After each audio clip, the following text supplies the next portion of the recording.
सुप्रभात। मैं हूँ काव्या केसवी आपके साथ। भगवान शिव और माता पार्वती के विवाह कथा आगे सुनते हैं। भगवान शिव का अपने परम सुंदर दिव्य रूप को प्रकट करना, मेनका की प्रसन्नता और क्षमा प्रार्थना तथा पूर्ववासिनी स्त्रियों का शिव के रूप का दर्शन करके जन्म और जीवन को सफल मानना। ब्रह्मा जी कहते हैं, नारद इसी समय भगवान विष्णु से प्रेरित हो तुम शीघ्र ही भगवान शंकर को अनुकूल बनाने के लिए उनके निकट गए। वहां जाकर देवताओं का कार्य सिद्ध करने की इच्छा से नाना प्रकार के स्तोत्रों द्वारा तुमने रुद्र देव को संतुष्ट किया। तुम्हारी बात सुनकर शंभु ने प्रसन्नता पूर्वक अद्भुत उत्तम एवं दिव्य रूप धारण कर लिया। ऐसा करके उन्होंने अपने दयालु स्वभाव का परिचय दिया। मुने भगवान शंभु का वह स्वरूप कामदेव से भी अधिक सुंदर तथा लावण्य का परम आश्रय था।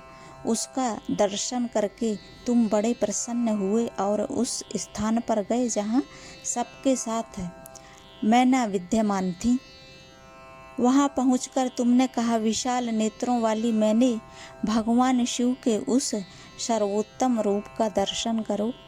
यह रूप प्रकट करके उन करुणामय शिव ने तुम पर बड़ी ही कृपा की है। तुम्हारी यह बात सुनकर शैलराज की पत्नी मैना आश्चर्यचकित हो गईं। उन्होंने शिव के उस परमानंददायक रूप का दर्शन किया जो करोड़ों सूर्यों के समान तेजस्वी, स्वरांग सुंदर, विचित्र वस्त्रधारी तथा नाना प्रकार के आभूषणों से विभूषित था। वह अत्यंत प्रसन्न, सुंदर, हास्य से सुशोभित, ललित लावण्य से लसित, मनोहर, गौरवर्ण, द्युतिमान तथा चंद्रलेखा से अलंकृत था। विष्णु आदि संपूर्ण देवता बड़े प्रेम से भगवान शिव की सेवा कर रहे थे। सूर्य देव ने छत्र लगा रखा था। चंद्रदेव मस्तक का मुकुट बनकर उनकी शोभा बढ़ा रहे थे।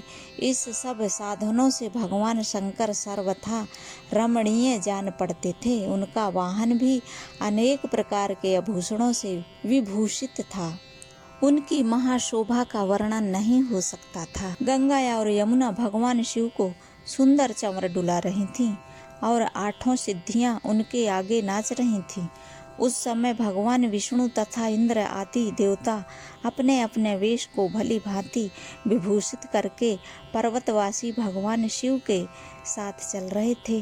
नाना रूपधारी शिव के गण बहुत सज धज कर अत्यंत आनंदित हो रहे थे। शिव के आगे आगे चल रहे थे। सिद्ध उपदेवता, समस्त मुनि तथा अन्य सब लोग भी महान सुख का अनुभव करते हुए अत्यंत प्रसन्नता पूर्वक शिव के साथ यात्रा कर रहे थे। इस प्रकार देवता आदि सब लोग विवाह देखने के लिए उत्कंठित हो खूब सज धज कर अपनी पत्नियों के साथ पर ब्रह्म शिव का यशोगान करते हुए जा रहे थे। विश्वावसु आदि गंधर्व अप्सराओं के साथ हो शंकर जी के उत्तम यश का गान करते हुए उनके आगे आगे चल रहे थे।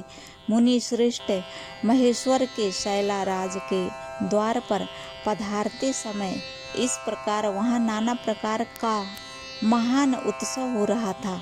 मुनीश्वर उस समय वहां परमात्मा शिव की जैसी शोभा हो रही थी, उसका विशेष रूप से वर्णन करने में कौन समर्थ हो सकता है।